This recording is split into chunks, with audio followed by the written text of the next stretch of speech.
Hey everybody, if you can't tell by the camera quality and by that weird little man back there, I'm home for the holidays, and instead of cherishing these precious moments with my family, I wanted to come on here to talk about some stuff I was seeing on Twitter. Stuff that has quickly escalated into being just a complete disaster, a mess.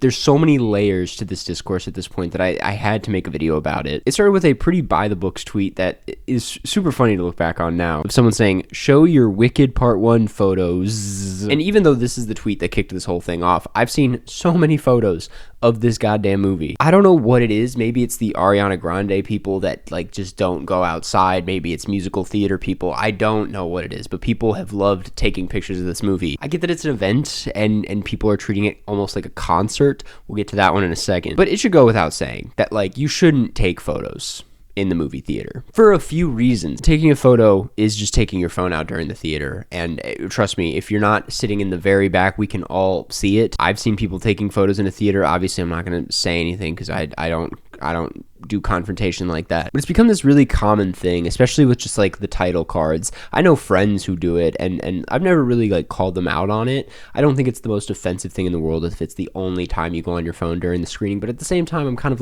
there's other ways of sharing that you went to the movies. Take a picture of the poster outside the theater, take a picture of the marquee, of your ticket, of anything. Just don't do it during the movie, right? This is not something I'm super aggressive about. At the end of the day, it is, I guess, sort of harmless. You're just keeping it close to your chest. It takes a second. Who really cares? But in the case of Wicked, it's not just this title card. It's basically the entire movie. I've seen so many photos of this film, during any part of the film. People are just taking photos and full-on videos sometimes, which is just disrespectful to the filmmakers. No one wants their film to be seen for the first time like that, secondhand through someone on Twitter. But it's also just disrespectful to yourself. If you're taking photos and sometimes even videos of this movie, that must mean that you're a pretty big fan, that you're very enthusiastic about it. If you're in that position, don't you just want to live in the movie for a little bit? Don't you want to just enjoy it for 2 hours and 40 minutes? That is the joy of going to the theater, is coming out of it and seeing all these important emails that I didn't respond to immediately. Forcing yourself to not go on your phone, to just let go and forget about everything for however long is one of the great joys of going to the movie theater. It's a rare place where you could do that. You can't even do that on airplanes anymore. They have Wi-Fi. There's no excuse. But movie theaters, I feel are just these sacred spaces that we should keep like that, because otherwise what's the point? And it's kind of what I was implying in my theater etiquette video, where it's with the exception of maybe those Avengers videos where the crowd is jumping up and leaping around and screaming, no one really wants to see that picture, that video. It doesn't really translate well to the viewer. Nothing beats just seeing it in person and seeing how big the screen is, how loud the sound system is, being in a dark room full of strangers. Basically what I'm saying is you're letting yourself down by doing this. Now, this tweet has caused just a complete hellstorm over on Twitter, and the most interesting one has to do with none other than Alamo Drafthouse, the theater chain. Which Alamo Drafthouse, if you didn't know, it's their whole thing is that you can order food during the movie. They have waiters going back and forth during the movie. You can get full-on burgers and fries, and it's you're at a restaurant but you're watching the film at the same time. A concept that I was always pretty harsh on before I'd even really gone to Alamo Drafthouse properly. Once I did, I was kind of hooked and thought it was actually a really fun experience, albeit a really expensive experience. It's one of those $17 chicken tender situations, not my favorite thing in the world. But I do like Alamo Drafthouse more than most theater chains. They enforce the theater etiquette rules pretty strictly. The food is pretty good, even if it's a little expensive. I also really love their programming. They did the Heartbreak Kid a few months ago and I missed it, but that's just such a cool decision. That's what other theater chain is doing that. But anyway, they quote tweeted this tweet saying, "Or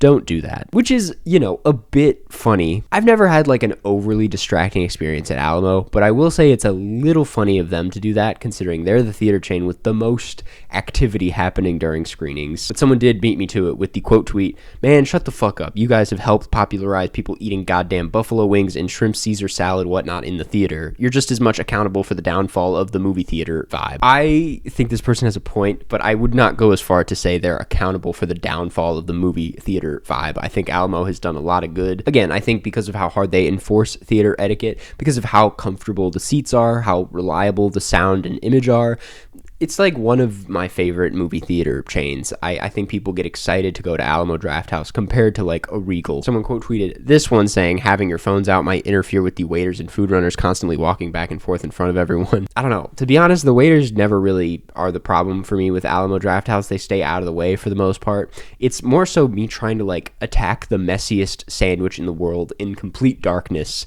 while also trying to pay attention to Killers of the Flower Moon. It's like, that made no sense to me. I guess this whole thing has just made me think about how there's no singular way to do a movie theater experience. There's a right and a wrong way, certainly. I think phones should absolutely not be allowed. I think talking should absolutely not be allowed. But I think in a time like this with streaming services where people need a little bit more to get out and go to the theater, Alamo Drafthouse is doing a lot of good work. I think the amount of attention that goes towards staff, making sure that the guests are happy and comfortable, goes a lot further than just a big comfortable sofa that you're probably going to fall asleep on. I think the bigger the better, the louder the better, the comfier the seat the better. It can only go so far. To most people, it's, am I getting a fun night out of this? And Alamo Drafthouse, it does make it a pretty like interesting and unique and mostly comfortable experience. I've really never had a bad time there. And to add one more piece to the puzzle, there was also a really funny statement that has nothing to do with this tweet, but that came from Dwayne "The Rock" Johnson. Claimed that you should be allowed to sing in the movie theater.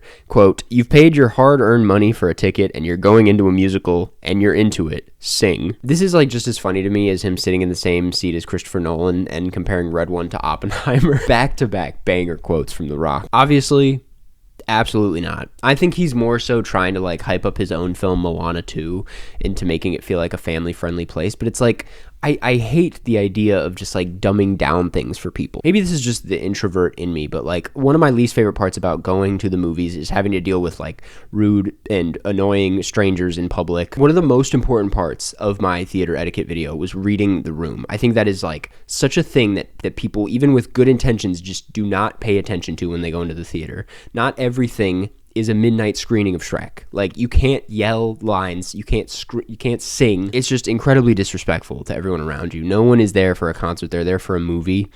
They want to hear the lines. They want to pay attention to what's on screen. They don't want to listen to you. I'm just like, when's the last time The Rock even went to a theater, to a public screening? Does he know what that is like? Because it's terrible when people start singing. Anyway, I think that's what I have to say. The thing about this is not anything you guys didn't already know. I think we can all agree, like, don't bring your phone out during the movie. Don't sing during the movie. But I just think it's fun how this just like very simple tweet has sparked so much controversy. Anyway, thank you guys for watching. Don't take pictures during the movies. I mean, you can take a picture of this video if you want. But yeah. Okay, bye.